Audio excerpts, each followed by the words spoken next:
My God, Dickie used to phone John every 2 weeks or something like that, all the time. When John was in the hospital, he'd come over and see him, and sometimes John wasn't feeling, well or whatever, and he was maybe asleep.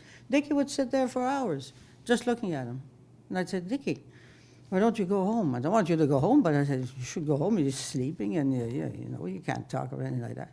Oh, no, I'm okay. And he loved to come. He always came, always. And when he knew Jean was in the hospital, he was the first one who would phone.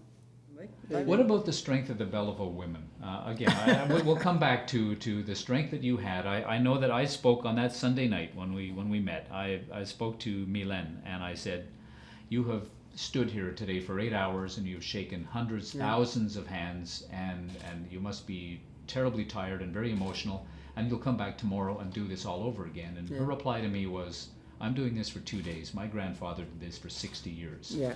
And I think that so completely wonderfully captured. That's right. I mean, who the Béliveau women are. Yeah. I mean, do you draw strength from each other? I guess so, because we were all strong for this ceremony. Because when you're alone in the house, sometimes you don't feel like that, but the minute you go out and you have to face people, well then, I don't know, you feel the strength and you're okay. He'd come 3 or 4 times a week just to say hello, and you would take his blood pressure and you would check him. And then one day he said, me, I come in here and I have a gin. He says, maybe you should have one too. And John said, oh, no, not a gin. He said, I'd like a beer.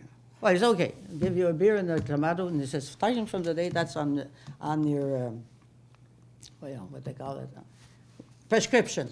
That's a prescription. Every night at 5 o'clock or 6 o'clock, you should have a beer with your clamato. Oh, well, a big smile on his face, eh? So that's what we did. The last month and a half or so before he passed away, we'd give him a little beer. This much beer. And the same thing of clamato. A Molson, I hope. Well, of course. Always a Molson. There's nothing else but Molson in this house.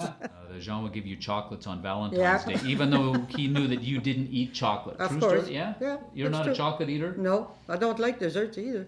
Okay, No, but he would I give don't you like chocolates, sweets. and the chocolates would inevitably not go to waste. I mean, No, but they were for him, right? He gave them for me because he knew I wouldn't go out and buy any because he had diabetes. I didn't want him to eat too much sugar. So he said, well, if I give her a box, she can't refuse me to eat it. He'd give me a box, and I never had one.